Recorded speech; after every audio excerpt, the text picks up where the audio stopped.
Со дисциплина и со агресија, со максимален пристап. Треба да пристапиме на тој напред како што ќе следува напредот со Германија. Да бидеме толку многу фокусирани, затоа што ви гледате ден денес што се случува во фудбалот, значи секој може да победи, мора да сме поквалитетни, има почит за противникот, но поквалитетни сме од нив, тоа да не правиме мовет, но тоа треба да го покажеме на терен.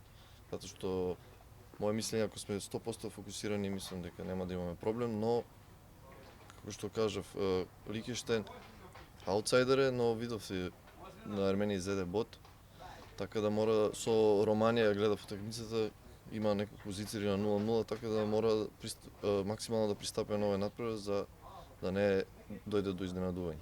Да, се надевам. Ни фали победа за поголема самодорба во оваа репрезентација.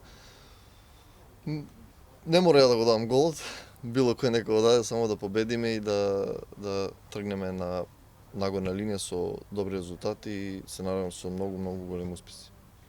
Секој селектор си има свои идеи. Ние го знаеме добро Благо Милевски, јас со него сум заработил 5 години. Си има свој стил на работа, иде до крај, така да имавме добри напревари задните 3 утакмици и се надевам дека сега тие добри утакмици ги спроведеме со победа. Така да моje мислење е дека гледам како што сите сме фокусирани максимално, знаеме што не чека, знаеме веќе колку тежи овие две утакмици, затоа што со победа на Лихтенштейн и зашто да не и на Германија, веќе сме во големи шанси за светско првенство. Па, сите се врвни фудбалери. Му посакувам добре дојде на Ердал Ракип, тој веќе долго време стандарден првотимец во Малме, кој игра исто така Лига шампиони, Адеми, Барди, Костадинов, Атанасов, Спировски, јас.